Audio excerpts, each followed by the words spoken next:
Never heard of him. Wrong number.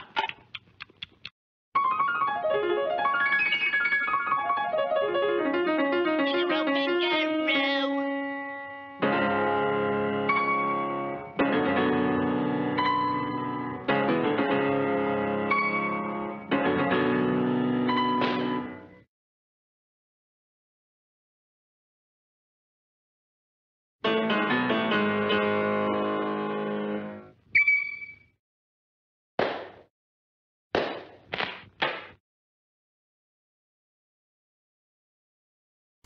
Rebonjour et permettez-moi tout d'abord de vous souhaiter une excellente nouvelle année. Car l'année recommence et donc nos leçons d'histoire et de musique recommencent de même. Et quoi de mieux pour commencer cette année avec une certaine bonne humeur que de regarder le célèbre Bugs Bunny se dépêtrer dans l'exécution d'une œuvre du répertoire pianistique non moins célèbre, et célèbre pour sa virtuosité, à savoir la deuxième rhapsodie écrite par Franz Liszt au milieu du XIXe siècle. Et donc cette production, à la fois visuelle et musicale, nous pose des questions. Questions autour desquelles, questions que nous avons peut-être déjà évoquées dans les leçons précédentes. Et dans ce cas-ci, nous pourrions la formuler comme ceci. Cette production peut-elle être considérée comme une véritable réalisation ? Comique, certes, mais une réalisation quand même, de cette célèbre rhapsodie, écrite donc par Franz Liszt aux alentours des années 1840, 1847 pour être plus précis. Ou s'agit-il d'un objet musical complètement différent ? Car, évidemment, s'il y a de nombreuses allusions au compositeur, dont notamment le coup de téléphone que reçoit Bugs Bunny en plein milieu de sa prestation, et dans lequel il affirme, évidemment pour le comique de la situation, Franz Liszt, jamais entendu parler, mauvais numéro, eh bien, mis à part toutes ces allusions, voire les citations complètement textuelles de la partition de Franz Liszt, eh bien, il y a de nombreuses choses additionnelles, et notamment toute une série de bruits. Alors, ces bruits font, bien entendu, vous m'accorderez qu'ils font partie de la narration, qu'ils font partie du phénomène sonore et sont donc essentiels au dessin animé. Vous supprimeriez les bruits du dessin animé, que celui-ci perdrait une grande partie de sa saveur. Alors, de deux choses l'une, soit cela fait partie de la réalisation de la deuxième rhapsodie, soit ça n'en fait pas partie, mais au bout du compte, la question qui se pose, c'est de savoir jusqu'où va la musique. La musique intègre-t-elle ces bruits additionnels? En d'autres termes, cela revient à se poser la question de qu'est-ce que la musique et comment la définir. Définir est un exercice qui n'est pas finalement aussi simple qu'il n'y paraît. Et surtout, sans doute, lorsqu'il est question de cerner une expression, un terme, que vous avez peut-être l'impression d'utiliser quotidiennement, sans jamais éprouver particulièrement la nécessité d'en préciser le sens. Ainsi, rien de plus naturel que la musique finalement. Quand vous pensez musique, vous pensez probablement à quelque chose de bien particulier. Le problème est de savoir si, dans l'esprit de votre interlocuteur, le terme musique évoque exactement la même chose. Prenons un exemple trivial. Sans doute, rien n'est plus courant dans notre vie quotidienne que le chien. Il y en a des millions, paraît-il. Et quand vous pensez chien, vous ne pensez pas nécessairement baleine, dauphin ou même chat. Mais eu égard aux formes extrêmement diverses sous lesquelles le chien peut se présenter, il est peut-être plus difficile qu'il n'y paraît d'en exprimer une définition qui puisse à la fois inclure tous les chiens et exclure simultanément toute autre espèce animale. Ce n'est peut-être pas une mince affaire. Et donc, vous voici débarquant de la planète Mars, ou de la planète Vénus si vous préférez, dans votre splendide vaisseau spatial, et vous posez pour la première fois le pied sur la planète Terre. Et là, coup de chance incroyable, vous tombez sur un petit Larousse. Vous le feuilletez et à la définition du mot chien, vous trouvez ceci. Pour identifier un chien, il faut trouver un animal qui soit un mammifère carnivore. Alors, admettons que vous connaissiez la signification de ces deux termes, vous vous dites, eh bien voilà, j'ai trouvé un chien. Eh bien non, pas du tout, parce que cet animal-là n'est peut-être pas assez énergique, n'a peut-être pas un odorat suffisamment bon, et donc, quelque part, il vous faut chercher ailleurs. Et là, vous tombez sur le glouton, un animal dont la férocité est légendaire au Canada, et dont l'odorat est particulièrement développé. Alors là, vous vous dites, c'est gagné, nous avons là un mammifère carnivore avec un excellent odorat, je dirais, et une férocité qui n'est plus à démontrer, nous avons donc un chien. Mais on vous objectera peut-être que cet animal-là ne court pas assez vite. Qu'à cela ne tienne, avec le loup, vous avez un mammifère carnivore, qui vit d'ailleurs en meute, avec un excellent odorat, et qui court effectivement très vite. Et donc là, vous vous dites, et cela n'étonnera personne, voici un chien. Eh bien non, pas encore, car il faudrait que cet animal soit facile à domestiquer. Alors là, vous vous dites, bingo, j'ai trouvé. Voici un mammifère carnivore avec un odorat nettement supérieur à celui de l'homme, qui court extrêmement vite et qui est facile à domestiquer. Donc, j'ai donc affaire à un chien. Eh bien, on vous objectera encore que cet animal-là n'aboie pas. Alors, quant à l'aboiement, c'est un problème en soi. Je vous propose de le découvrir.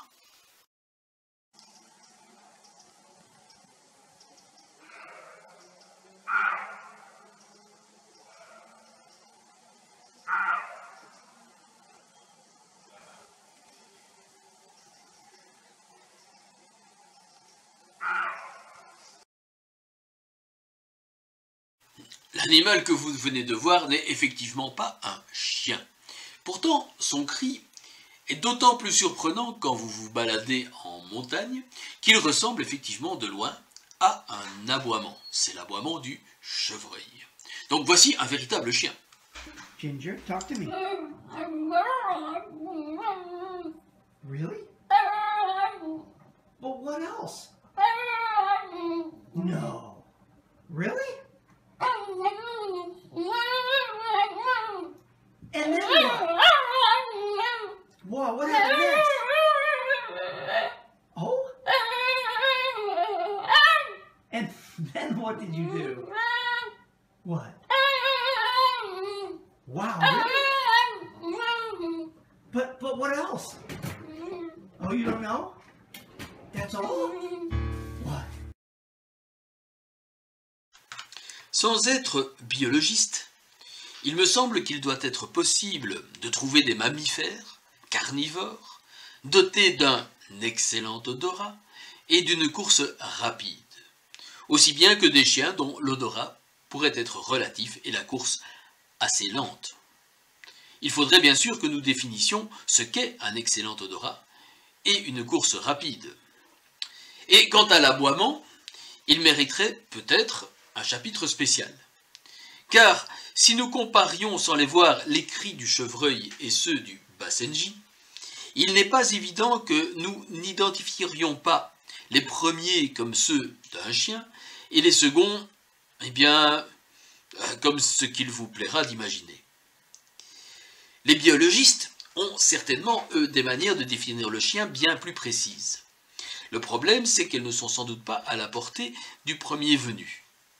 Car finalement, le seul élément qui peut-être définit correctement le chien dans la proposition du petit Larousse semble être mis en fait entre parenthèses. Il s'agit du terme canidé, qui en soi nécessiterait peut-être une longue explication. Et donc, si la définition d'un être aussi matériel et commun qu'un chien nous pose déjà quelques soucis, que dire de la musique? Est-il vraiment possible de la définir? C'est ce que nous allons tenter de cerner en partant une nouvelle fois du petit Larousse. La musique, nous dit-il, est l'art qui permet à l'homme de s'exprimer par l'intermédiaire des sons. Je vous laisse le temps de vous imprégner de chacun de ces mots et de vous demander si vous êtes d'accord avec une telle formulation.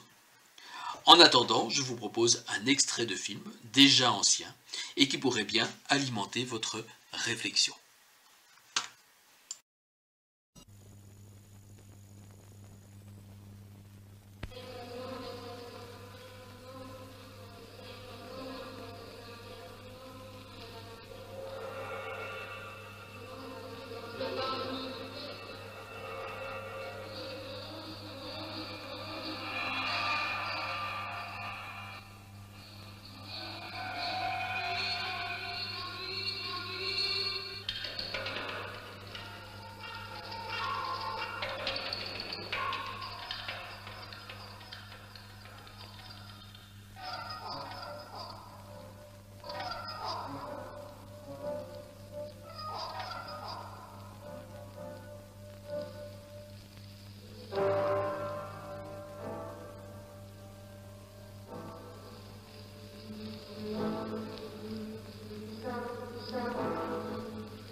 Décortiquons donc un peu cette définition du dictionnaire, en commençant par ce qui vous semble peut-être le plus évident, le plus intuitif, à savoir le son. Mais de quel son s'agit-il donc? De n'importe quel son naturel?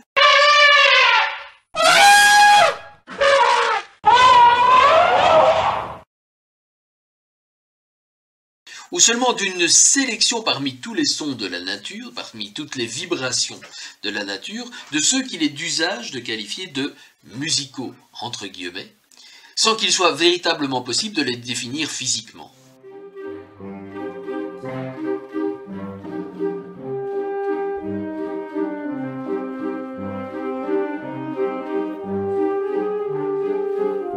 Ces sons qui seraient alors caractérisés, par exemple, par une hauteur, une durée et un timbre déterminé, en un mot qui correspondrait effectivement à des notes de musique. Ce sont ces sons-là que vous utilisez le plus couramment dans les couloirs de l'académie. Pour produire de la musique, que vous soyez en train de chanter dans une classe de formation musicale, dans les chorales, ou de pratiquer les instruments qui y sont enseignés. La musique que vous produisez est alors principalement composé de ce qu'il est convenu de considérer comme des sons entre guillemets musicaux. Mais dans une réalisation comme celle que nous proposent ici Pierre-Henry, Pierre Schaeffer et Maurice Béjart en 1957, il y en a finalement très peu de ces sons-là. Et pourtant, cette réalisation est considérée comme musicale. Et d'ailleurs, me direz-vous, il est bien une classe d'académie au sein de laquelle ces sons sont assez discrets, où l'on pourrait dire que dominent les bruits, et c'est bien celle de percussion. D'ailleurs, si les compositeurs des XVIIIe et XIXe siècles ne nous ont guère habitués à l'usage intensif des percussions, le début du XXe siècle va les redécouvrir peut-être avec une certaine douleur que nous voyons exprimée à travers différentes caricatures du début du XXe siècle, où Gustav Mahler et Richard Strauss, par exemple, sont présentés non comme de véritables compositeurs, mais comme responsables d'une véritable cacophonie qui va du bruit de l'enclume du forgeron au bruit de la machine à coudre, en passant par la musique des sauvages, des Indiens représentés sur la gauche de la dernière caricature, voire le chant des vaches ou le barrissement de notre brave éléphant. Ce qui n'empêche pas Edgar Varèse, au tout début des années 1930, d'écrire sa célèbre ionisation pour instruments à percussion et piano qui dans ce cas-ci est lui aussi considéré comme un instrument de percussion, ce qui au bout du compte semble assez logique puisqu'il s'agit bien de marteaux qui frappent des cordes.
Et donc, nous pourrions dire d'une certaine manière qu'au début du XXe siècle, ce qu'il est convenu d'appeler des bruits et non des sons musicaux acquièrent une certaine place, un certain droit de cité dans les productions musicales, entre guillemets, savantes.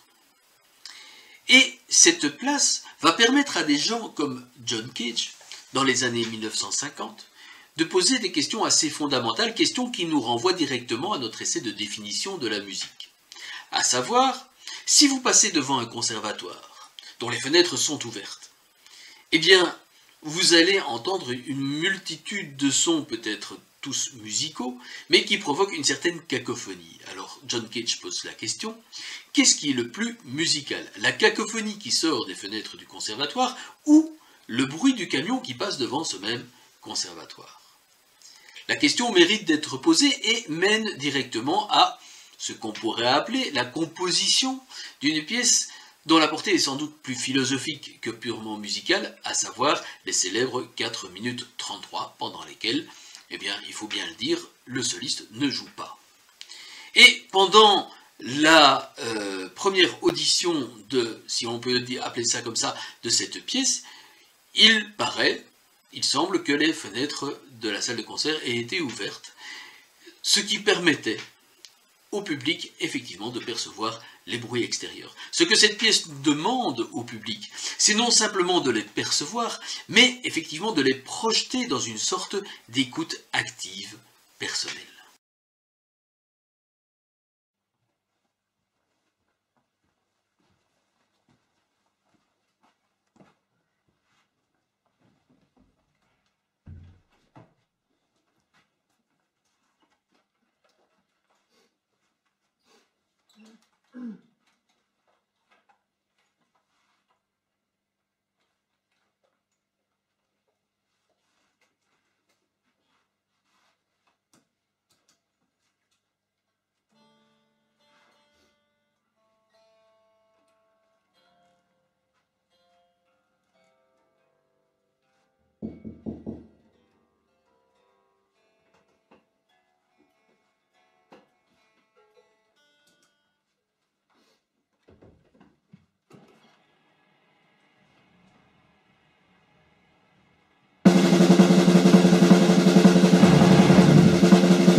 J'espère que cet extrait ne vous a pas paru trop long, car il s'agit bien d'un extrait. Vous n'avez pas eu droit à l'intégralité des 4 minutes 33. Je me suis permis d'interrompre cette réalisation après le premier mouvement, réalisation d'une partition qui en comporte 3, ici indiquée par une petite impulsion donnée par le batteur sur son triangle. Mais que nous demande donc John Cage? Il nous demande de nous concentrer sur les phénomènes sonores extérieurs.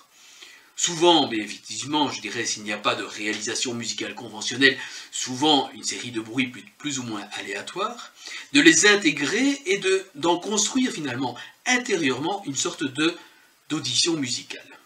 Une sorte d'audition musicale active. Et c'est ce que nous pourrions reprocher à ce groupe de death metal.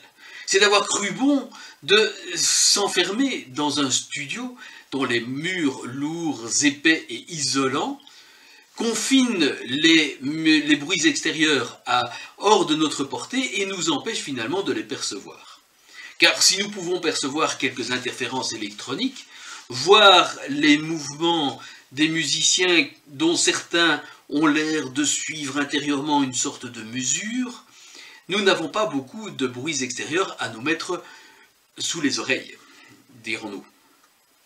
Évidemment, vous pourriez peut-être arguer du fait que moins de bruits extérieurs signifie plus d'intériorité, et que donc cette interprétation nous force à encore plus nous concentrer sur notre univers musical intérieur, voire à percevoir des sons ou des bruits intérieurement.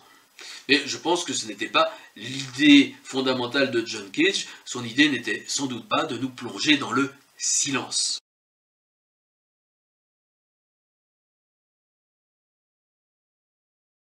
And now, a performance of John Cage's 433. Please welcome our soloist, William Marks.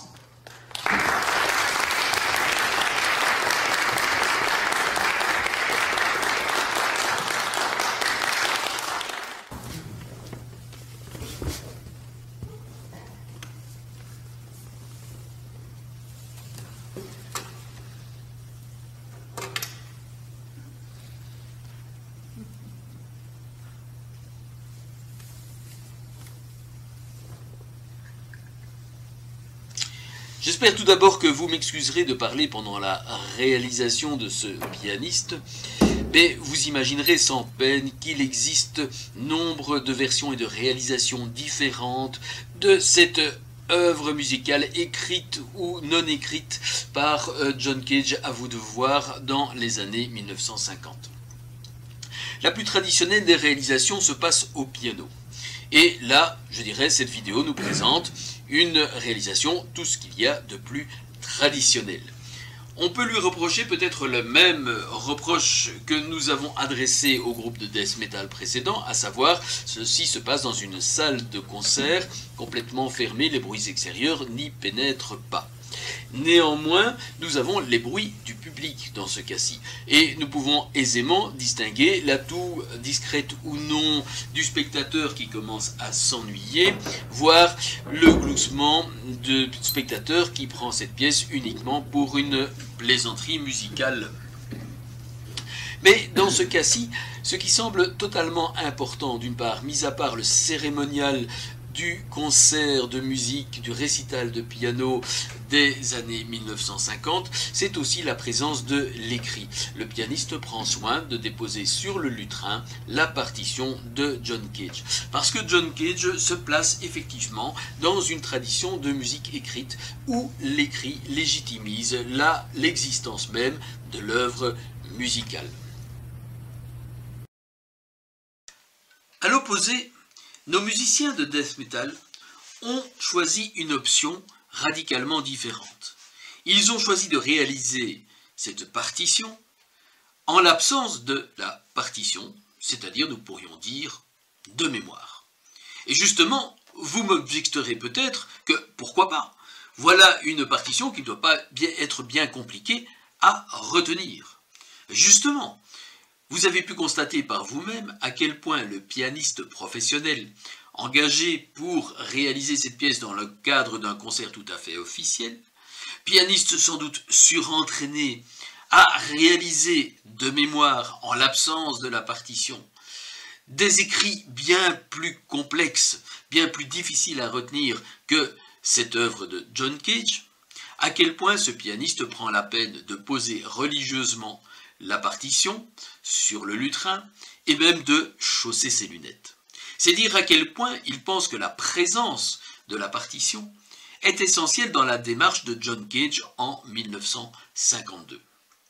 Mais justement, nous ne sommes plus en 1952, et en 1952, il est clair que le death metal n'existait pas.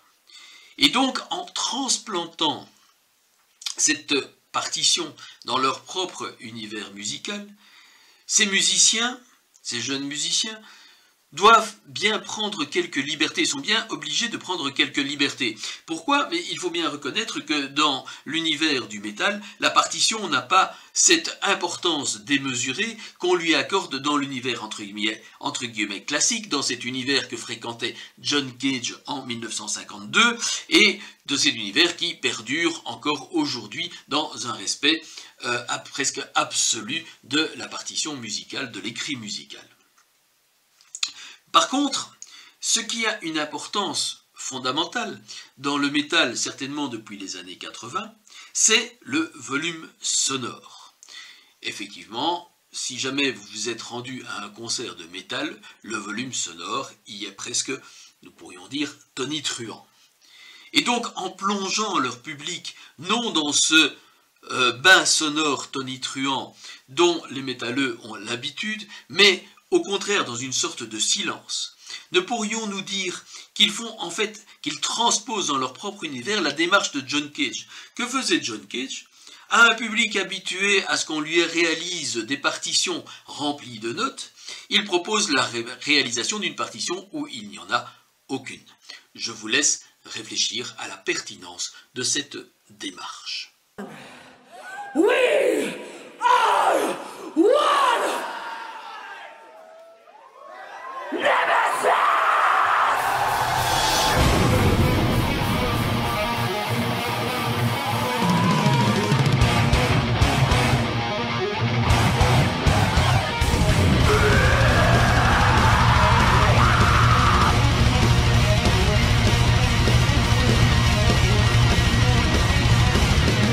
We want it!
résumé, que nous demande John Cage?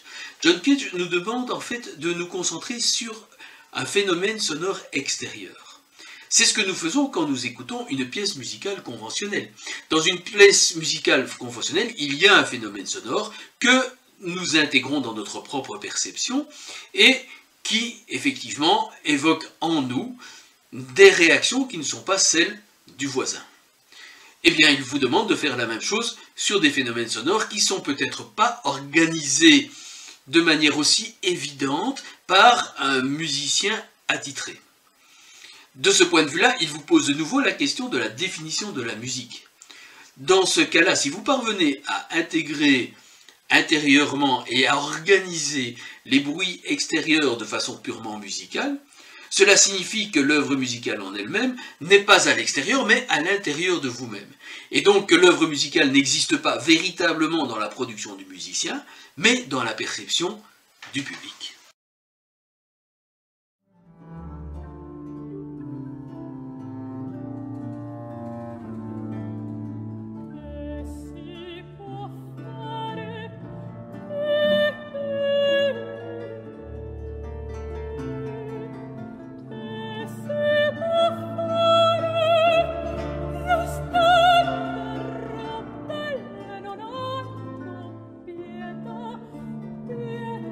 Non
L'irruption du bruit dans le phénomène musical, dont nous avons constaté des formes peut-être un peu extrêmes, voire carrément philosophiques dans les années 1950, n'est en fait pas si exceptionnelle que nous ne puissions la retrouver dans nombre de musiques considérées souvent comme moins savantes entre guillemets ou plus populaires. Car, mis à part les percussions auxquelles il est naturel de penser, sans doute le bruit, ou ce qu'il est convenu de considérer comme tel, a-t-il pu paraître d'autant plus étrange dans la première moitié du XXe siècle que l'évolution de la facture instrumentale, en tout cas en Europe, s'était échinée à le faire disparaître. Qu'il s'agisse d'instruments à cordes, à clavier ou à vent, les recherches visant à les perfectionner au XVIIIe et XIXe siècle tendent toutes à atteindre une certaine pureté sonore. Ainsi, quand il s'agit de cerner la musique, quand il s'agit de la définir, la plupart des auteurs depuis le XVIIe siècle, de Descartes à Boulez, soulignent tous la prédominance du son, établissant peut-être de ce fait une caractéristique majeure de la musique traditionnelle des élites européennes, celle qu'il est convenu de désigner aujourd'hui comme, entre guillemets, classique en général, voire, entre guillemets, savante. Et ce, au moins jusqu'au début du XXe siècle. Peut-être faut-il y voir la raison de l'abandon d'instruments, dans cette tradition savante, veux-je dire, de l'abandon d'instruments considérés comme moins purs, entre guillemets, comme plus populaires, car incluant dans leur mode de production sonore des bruits volontaires, tels cette vieille à roue et son chien que nous avons déjà rencontrés.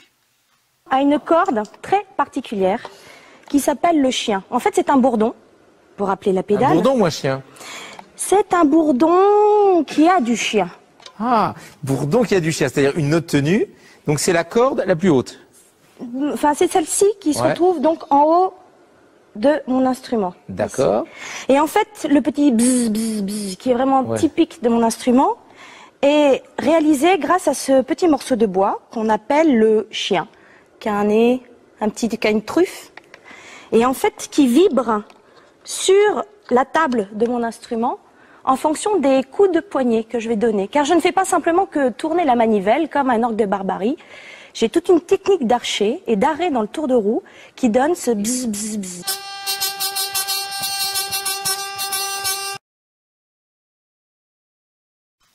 Le son semble donc dominer la définition de la musique traditionnellement admise par les élites européennes, et ce, dans des siècles que le jugement commun, encore aujourd'hui, considère souvent comme en représentant l'apogée.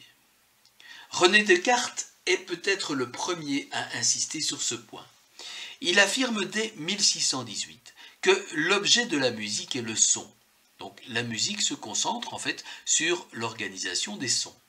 Que sa fin, donc son but est de plaire et de susciter en nous des passions. Faut-il voir dans cette façon de se centrer sur le son le désir d'une approche objective du phénomène physique? Je pense que nous pouvons laisser les historiens de la philosophie et des sciences se pencher sur la question. Mais ce que nous pouvons remarquer, c'est que nous sommes déjà très proches de la définition du petit Larousse. Car René Descartes, outre le son, insiste sur les passions, et du fait, semble fort proche de cette expression revendiquée par le dictionnaire. Au siècle suivant, Jean-Jacques Rousseau reprend partiellement ces idées. La musique, nous dit-il, est la science des sons. Et là, nous sommes en terrain connu. En tant qu'ils sont capables d'affecter agréablement l'oreille, ou l'art de disposer et de conduire tellement les sons, de nouveau, que de leur consonance, leur succession et de leur durée relative, il résulte des sensations agréables. Donc, l'utilisation du terme consonance nous confirme que lorsque Jean-Jacques Rousseau parle de son, il ne parle pas de bruit, il parle de son au sens étroit, au sens de phénomènes sonores dont la hauteur est tellement bien définie que nous pouvons les superposer et obtenir effectivement des intervalles consonants. Curieusement, par contre, il n'est plus question de passion, mais simplement de sensation agréable. Agrément obtenu une nouvelle fois, et semble-t-il exclusivement grâce au son. Manifestement, dans cette tradition maintenant bien établie, les bruits, entre guillemets, sont malvenus. Cette prédominance du son, ce n'est pas ce qui va véritablement déranger Pierre Boulez plus de 2 siècles plus tard. Ce qui le dérange dans cette définition de Jean-Jacques Rousseau, c'est une certaine légèreté.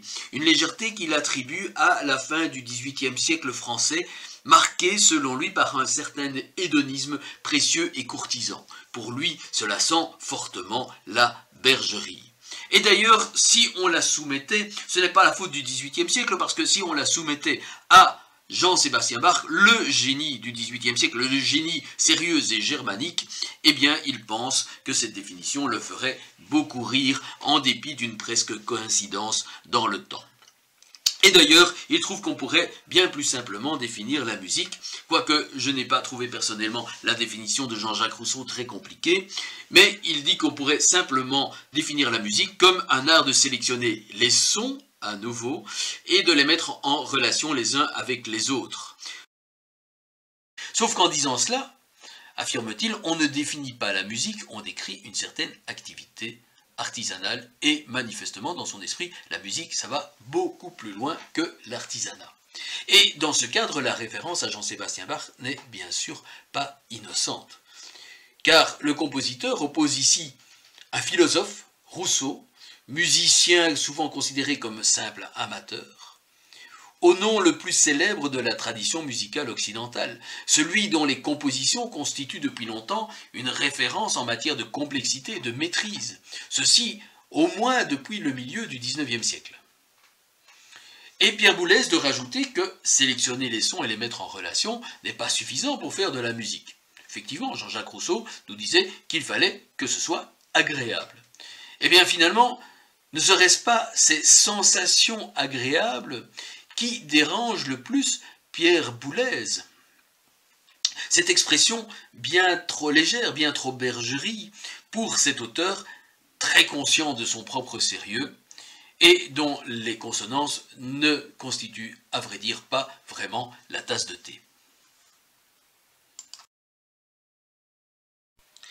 Quant au sérieux du métier de musicien, les auteurs des XVIIIe et XIXe siècles n'aurait certes pas contredit Pierre Boulez. Johann Joachim Quantz, célèbre flûtiste et théoricien de la cour de Frédéric II de Prusse à la fin du XVIIIe siècle, nous affirme par exemple que celui qui veut se consacrer à la musique, eh bien, ce n'est pas monsieur tout le monde. Il doit posséder un esprit vif et fougueux, être doté d'une âme capable de tendres sentiments, un bon mélange cependant, sans trop de mélancolie, ce que les érudits appellent le tempérament. Il doit aussi avoir beaucoup d'imagination et d'inventivité, de jugement et de discernement, une bonne mémoire, cela va sans dire, et une bonne et délicate oreille, un œil vif et précis, et un esprit réceptif, capable de tout saisir vite et facilement.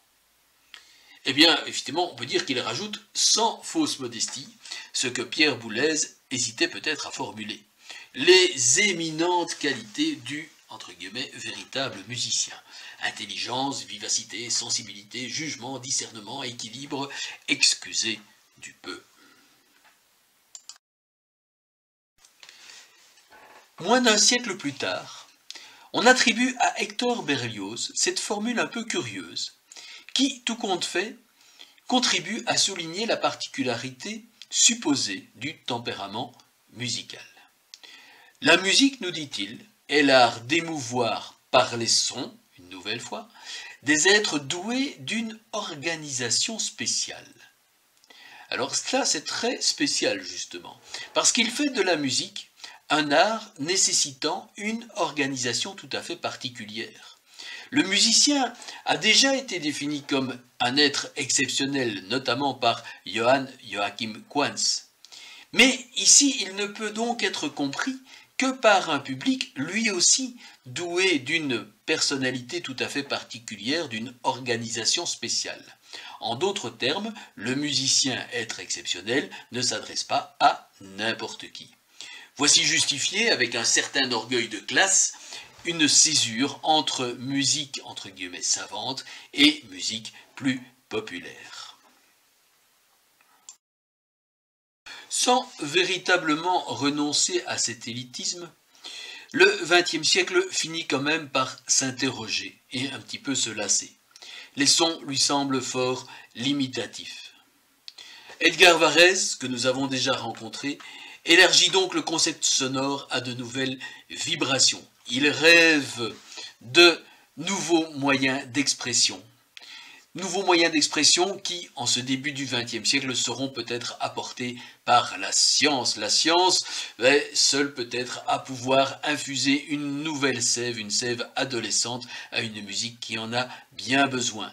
Et donc il rêve des instruments obéissant à la pensée et une floraison de timbres insoupçonnés qui se prêteraient aux combinaisons, je dirais, tout à fait personnelles et au rythme intérieur du compositeur. Pour terminer ce très rapide tour d'horizon, très rapide, très incomplet, survol des définitions de la musique entre le début du XVIIe siècle et la fin du XXe siècle, pourquoi ne pas citer Karl-Heinz Stockhausen, qui, en 1975, nous déclarait que, pour lui, tout ce qui vibre fait de la musique. Donc, pour lui, il suffit d'y avoir vibration. On se retrouve, semble-t-il, assez proche de John Cage et assez loin de Pierre Boulez. Mais ce qu'il rajoute, c'est que la musique que perçoivent les hommes est une musique humaine. Ça a l'air d'un truisme, mais en fait, cela reprend une idée déjà assez ancienne, une idée de niveaux de musique différents. Des niveaux de musique que peuvent percevoir les hommes et des niveaux de musique que les hommes ne peuvent pas percevoir. C'est une idée que nous allons retrouver quasiment textuellement chez certains auteurs de l'Antiquité et du Moyen-Âge. Et Karl-Heinz Stockhausen, tout aussi peu original, rajoute que pour que certains hommes, pour que les hommes ordinaires, en fait on le suppose, puissent percevoir ces musiques qui sont inaccessibles, eh bien il faut qu'elles soient transformées. Et on imagine que pour être transformées, il faut l'intervention d'un médium, et quel autre médium que, entre guillemets, le génial Karl-Heinz Stockhausen.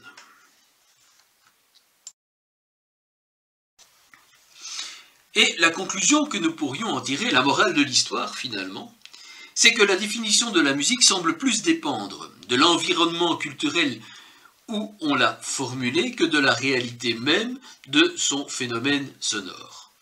Et donc vous considérez peut-être comme de la musique certains phénomènes sonores que dans d'autres cultures, d'autres individus considéreront comme entre guillemets de la non-musique. Alors cette scission entre musique d'une part et non-musique, c'est quelque chose que nous examinerons dans l'épisode suivant.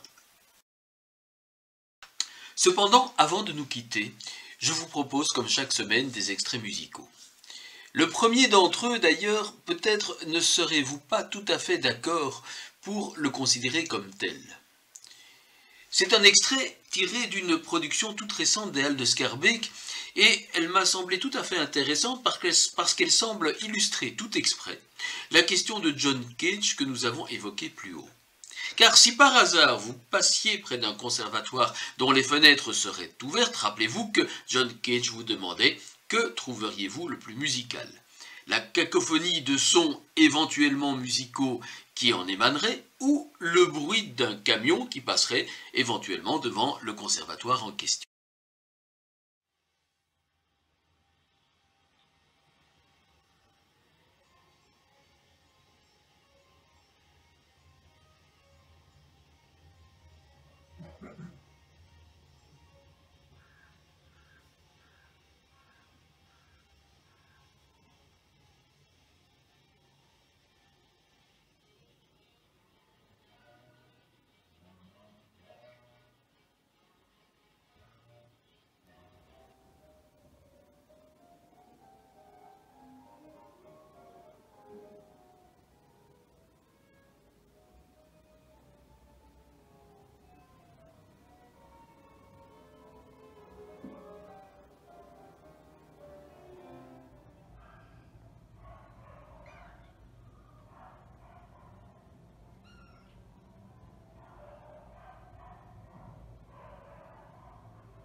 Pour ce qui est du second extrait, dans notre culture commune, il semble que ni vous ni moi ne pourrions un seul instant mettre en doute son identification comme production musicale. Il y a fort à parier d'ailleurs qu'une telle production se retrouverait rangée dans le rayon entre guillemets classique du disquaire, voire dans son sous-rayon baroque. Parce qu'il s'agit d'une production qui se réclame du XVIIe siècle. C'est une curieuse production, elle reprend une chanson en fait traditionnelle, mais dont l'origine, selon le livret du disque, se perdrait quelque part dans le sud de la péninsule italienne aux alentours du XVIIe siècle. Et elle est réalisée ici par un groupe manifestement soucieux de nous présenter une image de musique ancienne, ou plutôt, plus exactement, de musique à l'ancienne. Et ce groupe, pour ce faire, rassemble toute une série d'instruments, généralement assimilés à cette démarche dite de musique ancienne. Quoique leur association, dans ce cas précis, puisse peut-être apparaître quelque peu hétéroclite, d'un point de vue aussi bien géographique qu'historique. Mais ceci ne doit pas nous empêcher de jouir de la beauté du résultat obtenu.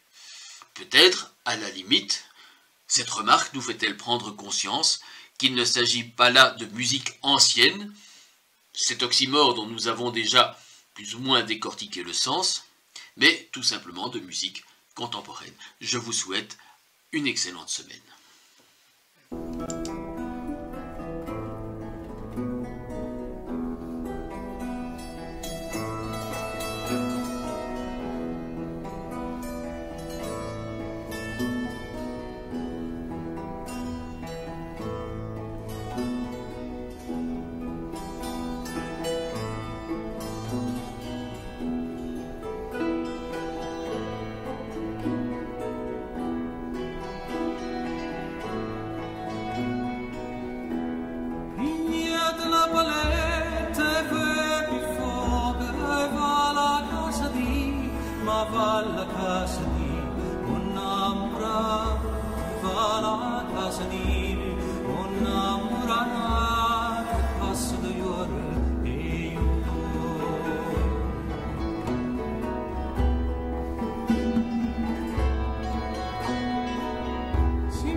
Che